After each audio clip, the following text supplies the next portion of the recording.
আপনি যদি একজন পাকা রাজনীতিবিদ হইতে চান, আপনাকে কন্টেন্ট ক্রিয়েটর হইতে হবে, পাকা কন্টেন্ট ক্রিয়েটর। এখন আপনার বয়স 60 বছর, আমার বয়স ধরেন 30 বছর। তা আপনি যেই আসনে নির্বাচন করতেছেন, সেম আসনে আমিও নির্বাচন করতেছি। আমার যে কন্টেন্টগুলা, ওই কন্টেন্টগুলোর কারণে মানুষ আমাকে চিনে। আর আপনার বয়স 60 বছর, আপনি অনেক পুরাতন রাজনীতিবিদ, কিন্তু আপনার কোনো কন্টেন্ট নাই মার্কেটে। এবং যে কন্টেন্টগুলো বর্তমানে আছে, এই কন্টেন্টগুলো হচ্ছে নেগেটিভ কন্টেন্ট। এই অবস্থায় আপনার কাজ কি হবে? এই অবস্থায় আপনার কাজ হবে আমাকে সরায় দেওয়া, যে কোনো উপায়ে।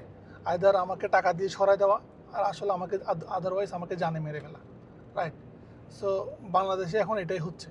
বাংলাদেশে যে কোনো ওয়েতে আমাদের যারা পুরাতন ঝানু, যারা পাগল টাইপের রাজনীতিবিদ আছে, এই টাইপের এক্সপায়ার্ড প্রোডাক্টগুলা আমাদেরকে এমন একটা গার্বেজ দেশ দিতে চায়, যেটা আমরা নিতে চাই না। ঠিক আছে? এবং ওটা হজম করানোর জন্য ওনারা উঠে পড়ে লাগছে।